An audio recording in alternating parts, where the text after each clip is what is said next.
Faculdade de Medicina de Jundiaí, Estado de São Paulo. A Faculdade de Medicina de Jundiaí é uma escola superior de medicina pública municipal sediada na cidade de Jundiaí, Estado de São Paulo. Possui os seguintes cursos: Clínica Médica, Cirurgia Geral, Pediatria, Obstetrícia, Ginecologia, Ortopedia, Otorrinolaringologia, Dermatologia, Oftalmologia. Todos os programas foram credenciados pelo MEC. Hoje, a Faculdade de Medicina de Jundiaí conta com projetos de pesquisa financiados pelas principais agências de fomento do Brasil, como a CNPq e a FAPESP. O último vestibular pela VUNESP apresentou uma relação candidato-vaga em torno de 58:1. Questão 1 da Faculdade de Medicina de Jundiaí, São Paulo, 2014. Certo número de moléculas de um gás perfeito encontra-se confinado em um recipiente rígido. Recipiente rígido significa que seu volume não se altera. Ao receber calor de uma fonte externa, sua pressão P e sua temperatura T são alteradas. Está aqui o recipiente rígido, volume constante. Você forneceu calor para ele. Aí variou a pressão e a temperatura. Ele quer o gráfico que representa qualitativamente essa transformação. E aí estão os gráficos. Bom, como já vimos, sendo recipiente rígido, tá? O volume é constante. E se o volume é constante, é uma isométrica ou isocórica ou isovolumétrica. Apenas varia a pressão P e a temperatura absoluta, T, medida em Kelvin, tá? Nessa transformação, o volume é constante. Isso significa igual, Corus volume. Os físicos Jacques Charles e Gay-Lussac descobriram experimentalmente que, numa transformação isocórica de mesmo volume, a pressão P é diretamente proporcional à temperatura absoluta, T, ou seja, P sobre T é uma constante. A pressão dividido pela temperatura absoluta é uma constante. Se isso é uma constante, então você tem uma situação inicial, P0 sobre T0 tem que ser igual a P sobre T.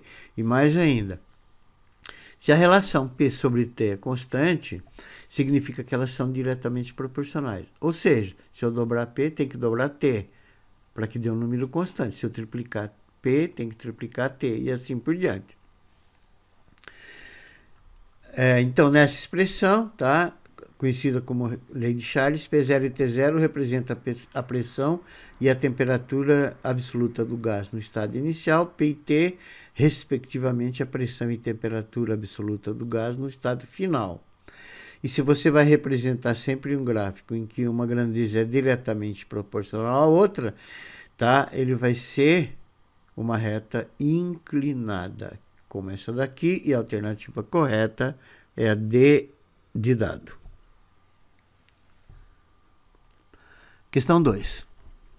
Ao se deslocar de sua casa C para a faculdade F, João Carlos faz o percurso esquematizado na figura em que aparecem as velocidades vetoriais de partida VC, está aqui o VC, vertical é para baixo, e de chegada VF, V de faculdade, V final, horizontal e para a direita, de seu movimento. Ambas as velocidades têm o mesmo modo, a mesma intensidade. Ele quer a aceleração vetorial média do movimento de João Carlos nesse percurso. Qual seria? Aceleração vetorial, pode ver que tem uma setinha em cima, um vetor, ela é definida como aceleração vetorial é variação de velocidade vetorial dividido por delta tempo, que é uma grandeza escalar. Indica a variação da velocidade na unidade de tempo, sendo que essa variação pode acontecer tanto em módulo, como direção e como em sentido. Como o intervalo de tempo ΔT é o mesmo, tanto para o VC como para o VF, ou VF e VC, a aceleração A pode ser determinada pela diferença vetorial.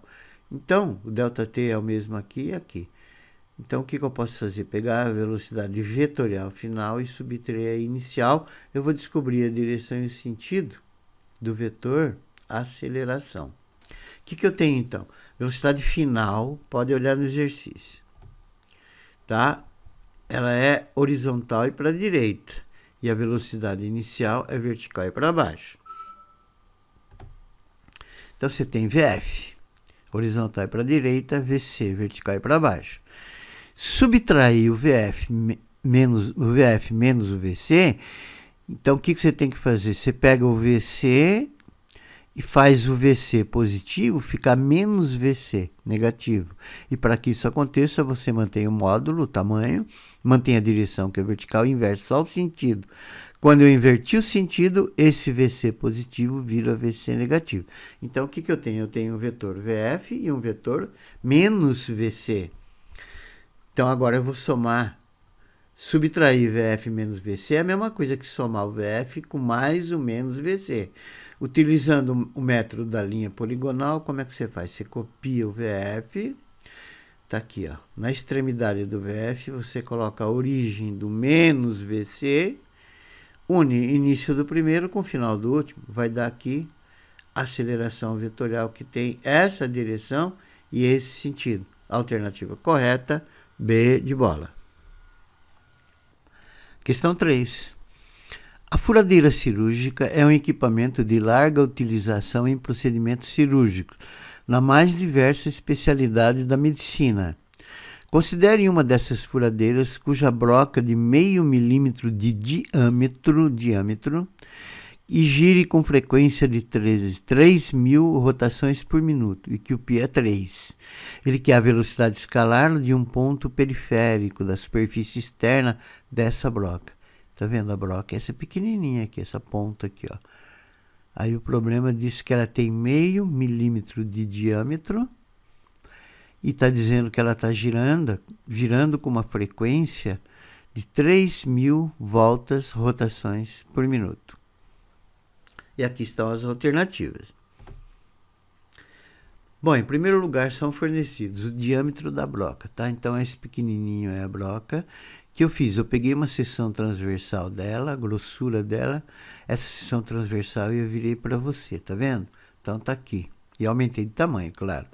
E aqui tá 0,5 milímetro.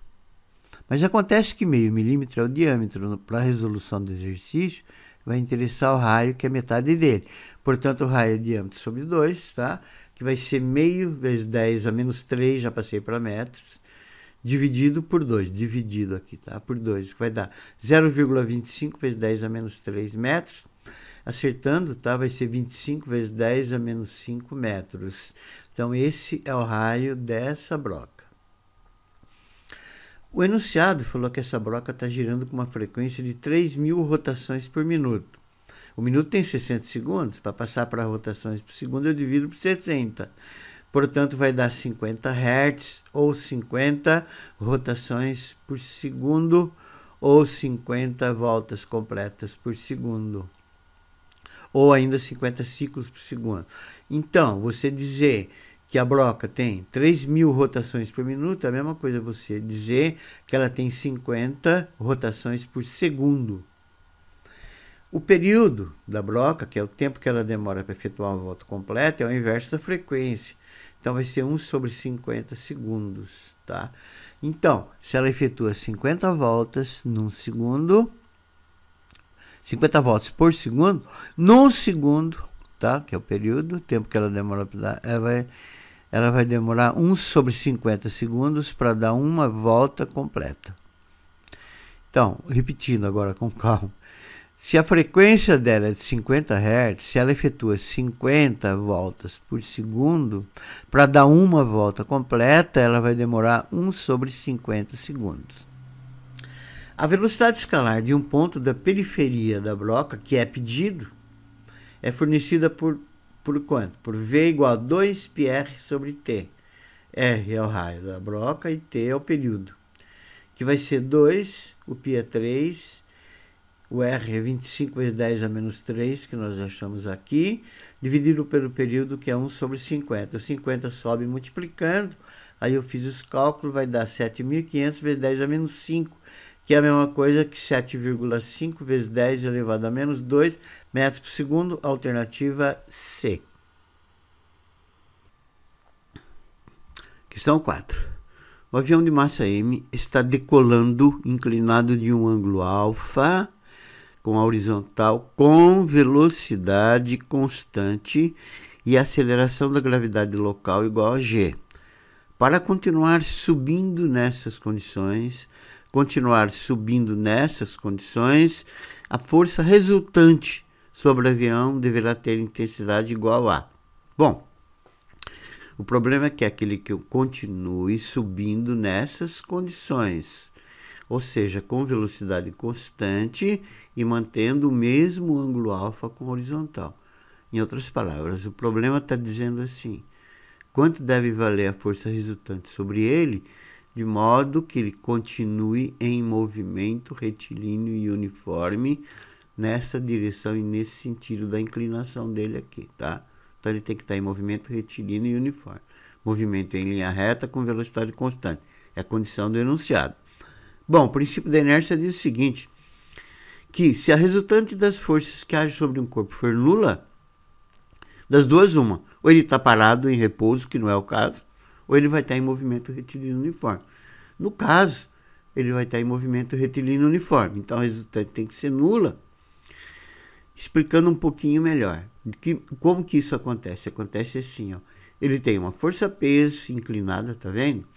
Uma força normal também inclinada. Força motora nessa direção aqui. E a força de resistência do ar nessa. Se você pegar essas quatro forças e decompor todas elas na direção vertical e na direção horizontal, então em cada uma dessas direções os componentes têm que se anular. Então na horizontal, a projeção das componentes, das forças inclinadas na direção horizontal tem que ser nula. Da mesma maneira, a projeção das forças inclinadas na direção vertical também tem que ser nula. E nessas condições, a força resultante vai ser nula. E a alternativa correta é a alternativa D. Questão 5. A ISS, Estação Espacial Internacional, orbita a uma altitude próxima da superfície da Terra, com aceleração centrípeta AT, a aceleração centrípeta dela, próxima à superfície da Terra.